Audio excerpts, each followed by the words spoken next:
Salam alaikum. Bonjour mes élèves, je me présente, prof Hilali, prof agrégé en SVT.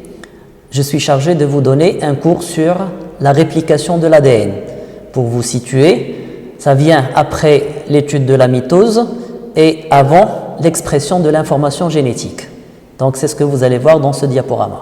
Donc je vais commencer par un petit rappel concernant la variation de la quantité d'ADN pendant un cycle cellulaire.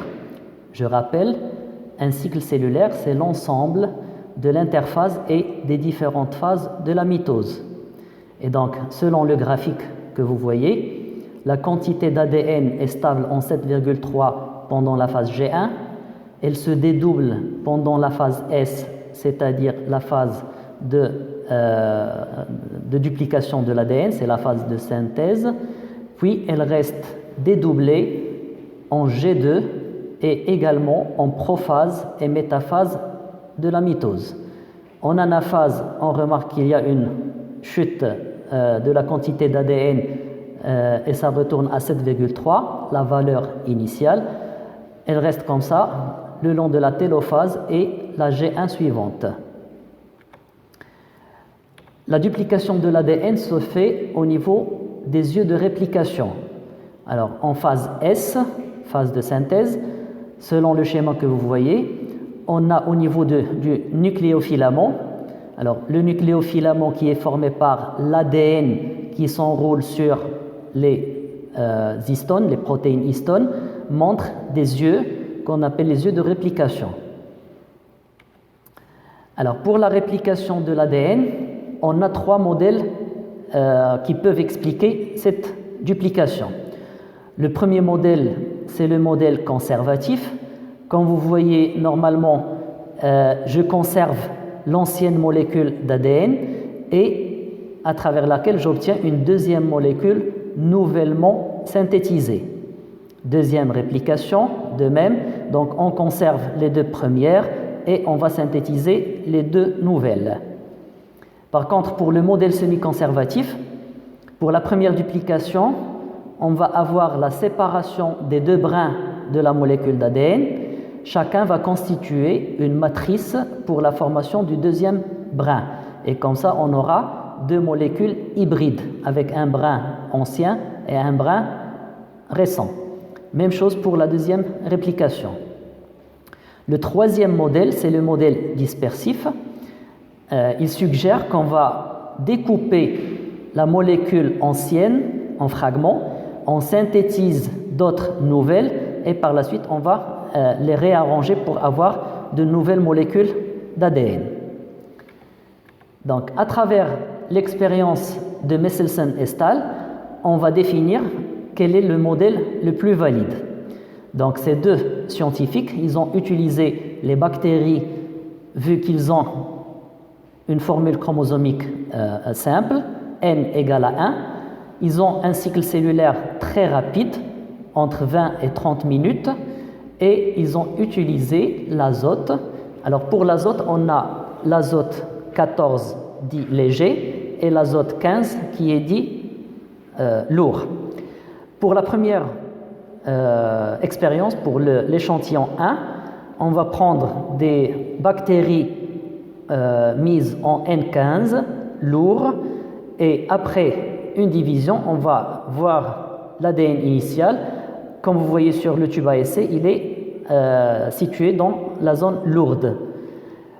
On laisse l'échantillon pour une division cellulaire en N14 et on obtient, après la réplication, un ADN intermédiaire entre le léger et le lourd.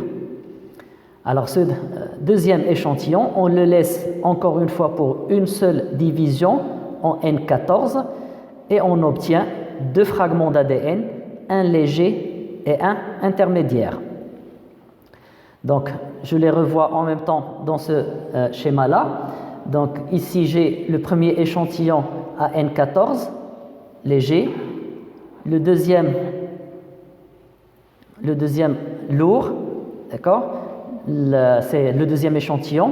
Par la suite, on a la culture toujours en N14, on obtient de l'ADN hybride. Si on laisse pendant une autre génération en N14, on aura 50% léger et 50% hybride. Une troisième génération, toujours en N14, on va avoir 75% léger et 25% hybride. Le schéma en dessous montre quel est le modèle le plus valide. Donc le dispersif peut expliquer l'hybride, mais il ne peut pas expliquer les générations 2 et 3. Le modèle conservatif, il ne permet pas d'expliquer l'hybride, donc également c'est à écarter. Nous reste le semi-conservatif, c'est-à-dire on va conserver toujours la moitié de l'ancienne molécule et on construit une nouvelle, et donc on aura l'hybride 100% pour la génération 1. Après une division cellulaire, on aura 50% ADN léger et 50% ADN hybride. En génération 3, toujours en N14, on aura 25% ADN hybride et 75% ADN léger. Alors, l'expérience de Taylor va nous montrer par autoradiographie comment s'effectue la duplication de l'ADN, c'est-à-dire la réplication. Donc, il a utilisé la thymine parce qu'elle existe au niveau de l'ADN et ça n'existe pas au niveau de l'ARN. Elle est marquée par le tritium H3 et donc on aura les résultats suivants. Donc la plantule cultivée sur milieu contenant le thé radioactif pendant une génération puis une deuxième génération, on prend des cellules, on extrait les chromosomes et on étudie la radioactivité au niveau de chaque échantillon. Pour l'échantillon 1, on remarque que les chromosomes sont radioactifs à 100% pour les deux chromatides. Par contre, pour l'échantillon 2, lorsqu'on a remis notre plantule en T non radioactif, on a eu 100% de chromosomes radioactifs, mais à une seule chromatide. Troisième cycle cellulaire, toujours en T non radioactif, on peut obtenir 50% de chromosomes non radioactifs et 50% de chromosomes radioactifs à une seule chromatide. Donc on explique schématiquement l'expérience de Taylor, c'est le schéma qu'ils peuvent vous donner pour les contrôles. Donc on choisit un fragment d'ADN, alors avec une légende, T en bleu non radioactif, en rouge c'est radioactif. Donc les deux brins étaient non radioactifs au départ. On culture avec le T radioactif, les deux nouveaux brins vont devenir radioactifs. Et comme ça, on aura deux molécules d'ADN identiques en ce qui concerne les bases azotées, mais avec chaque chromatide qui est radioactive à un seul brin. Total, on aura un chromosome radioactif dans ces deux chromatides. Alors, le mécanisme de la réplication, il fait intervenir plusieurs enzymes, notamment les licases, qui va séparer les deux brins d'ADN, l'ADN polymérase qui va assurer la synthèse du nouveau brin, la primase pour le brin retardé.